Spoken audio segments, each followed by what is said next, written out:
स्वागत है आप सभी लोगों का। आज के सेशन में फिर से हम 10 क्वेश्चन करते हैं। चलिए शुरू करते हैं।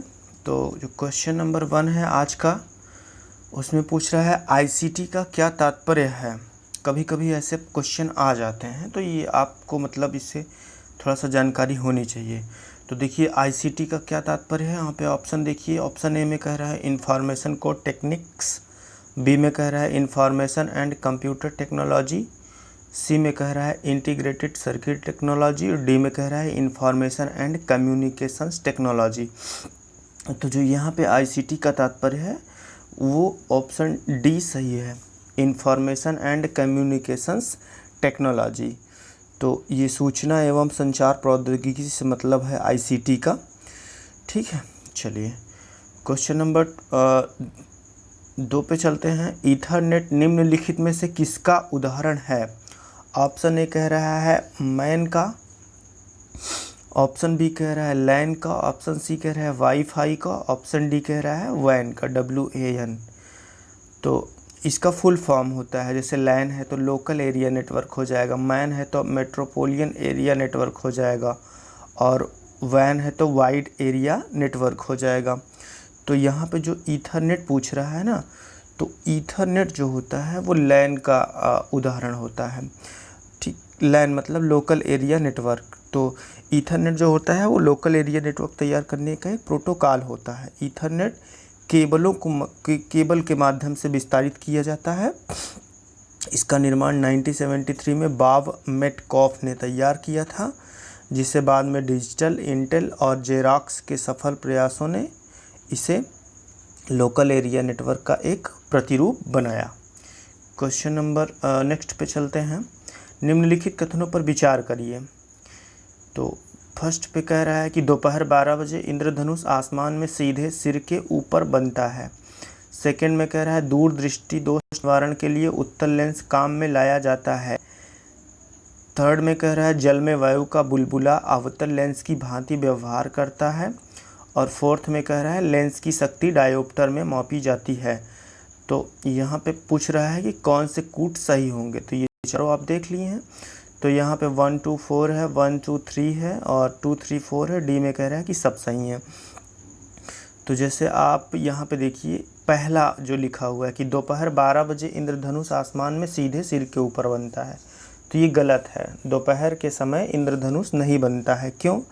क्योंकि जब सूर्य सीधे सिर के ऊपर रहेगा तो प्रकाश का अपवर्तन जो है वो वर्षा की बूंदों में नहीं हो पाता है और इंद्रधनुष नहीं दिखाई देता है। जो इंद्रधनुष बनता है हमेशा सूर्य की दिशा के विपरीत बनता है। यदि आप सुबह आपको इंद्रधनुष दिखाई देगा तो वो आप जहाँ पे होंगे वहाँ से आपको पश्चिम दिशा में दिखाई देगा, और शाम को दोपहर के बाद जो है होता है तो वो पूरब दिशा की ओर बनेगा। तो दोपहर में इंद्रधनुष नहीं बनता। तो यहाँ पे 1 जो है वो गलत हो गया। तो देखिए यहाँ पे 1 किस में नहीं है, सी में नहीं है। तो यहाँ ऑप्शन सी सही है। बाकी जो चीज़ें लिखी हुई हैं वो एकदम सही हैं। नेक्स्ट क्वेश्चन पे चलते हैं। निम्नलिखित युग्मों में से कौन सा सही सुमेलित नहीं है। तो यहाँ पे आपको देखना है। ऑप्शन ए में कह रहा है मस्टर्ड गैस रासायनिक युद्ध में प्रयुक्त होने वाली विषैली गैस है। टेफ्लॉन के बारे में कह रहा है कि ये फ्लोरीन युक्त बहुलक है।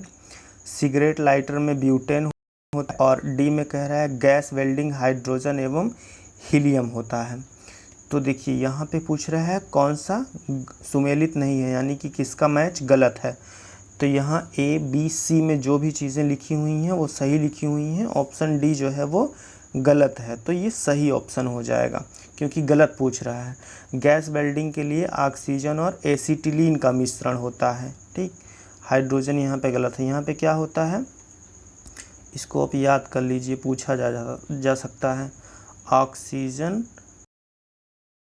प्लस लीन, एसिटिलीन कहाँ, गैस वेल्डिंग में जो आप देखते हैं सिलेंडर, उसमें इसका मिश्रण भरा जाता है। क्वेश्चन नंबर 5 में चलते हैं। निम्नलिखित युग्मों में से कौन सा सुमेलित नहीं है। यहाँ भी वही पूछ रहा है। ऑप्शन ए में कह रहा है कि लैक्टिक एसिड मांसपेशियों में थकान का अनुभव। बी में कह रहा है टार्ट्रिक एसिड जो होता है वो बेकिंग पाउडर के निर्माण में सहायक होता है।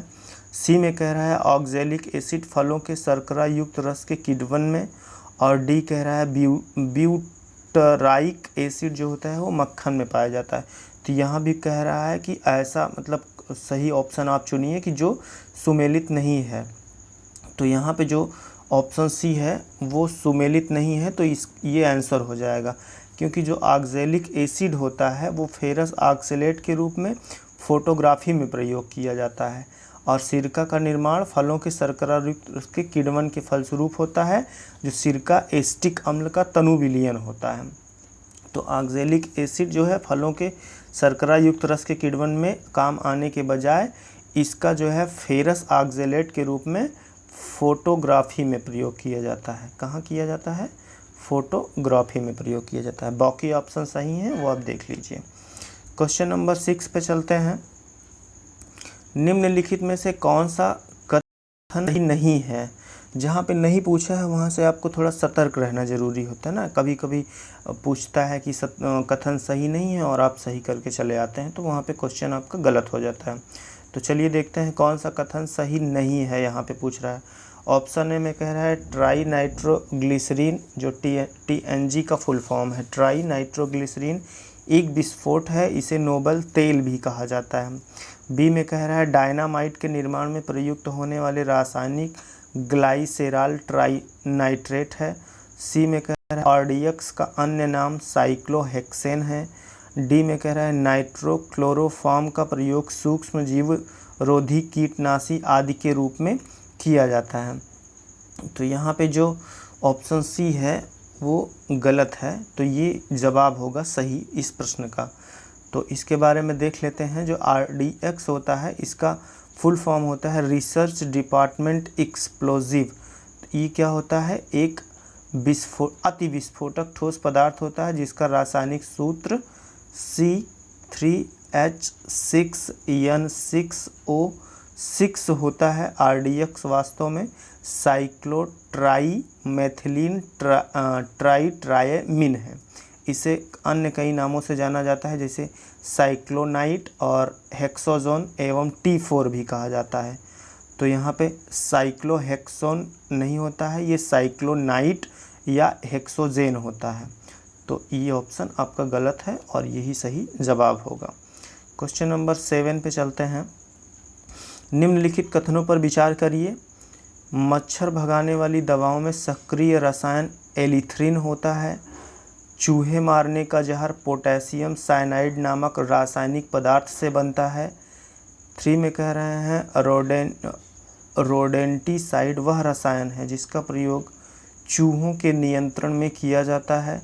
4 में कह रहा है अग्निरोधक कपड़ा बनाने में फेरस सल्फेट का प्रयोग किया जाता है। तो यहाँ पे बताना है आपको कि कौन सा कथन सही है। ठीक है, तो आप इसको देख लिए हैं।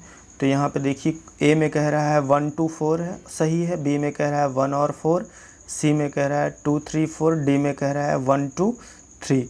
तो इसका जो ऑप्शन होगा सही वो 1 2 3 होगा, यानी कि 1 2 3 जो है विकल्प वो सही हैं। ठीक, चलिए एक बार इसका जो है देख लेते हैं। तो इसमें कह रहा है 4 गलत है, तो 4 देखिए 4 देख लेते हैं। इसमें क्या होता है? अग्निरोधक जो कपड़ा बनाने में प्रयोग होता है वो फेरस सल्फेट के बजाय एल्युमिनियम सल्फेट का प्रयोग होता है। फेरस सल्फेट का प्रयोग नहीं होता यहाँ पे किसका प्रयोग होता है? एल्यूमिनियम सल्फेट का प्रयोग होता है। ठीक, ये आप याद रखिएगा, पूछा जाता है इस तरह के क्वेश्चन, तो इसका प्रयोग किया जाता है। बाकी जो है सही है।